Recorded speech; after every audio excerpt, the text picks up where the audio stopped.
ठाणे महापालिका प्रशासनाविरोधात भाजपच्या नगरसेवकांनी आज अनोखं आंदोलन केलं।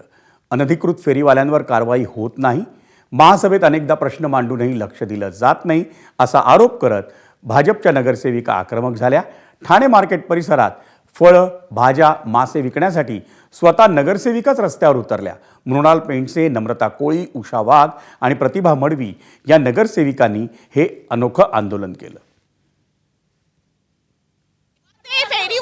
फेरीवाला जे धोरण आणलं ते धोरण त्यांचा तो बायोमेट्रिक सर्वे झालेला आहे महापालिकेचा, मग ते त्यांना का नाही देत आहेत, त्यांना का नाही जागा देत आहेत अलॉटमेंट। आणि हे अनधिकृत फेरीवाले कुठून येतात आणि एवढी त्यांची डबल टिबल चौपट संख्या कुठून होते, यांना कोण धारा देते हे महापालिकेने शोधून, कारण का महापालिकेचे अधिकारी ही याच्यामध्ये असतीलच इन्व्हॉल्व। आणि जे कोण त्यांचे आका आहेत, हे जे कोणाला जे हप्ते देत आहेत ते हप्तेदार कोण आहेत, हप्तेकर कोण आहेत, ज्यांच्यामुळे ते एवढे निर्धास्तपणे इथे बसतायत। जरी त्यांचा माल उचलला 2 तासांनी त्यांचा माल सोडला जातो, मग कोण आहे हे हप्तेखोर हे ते शोधून काढलं पाहिजे।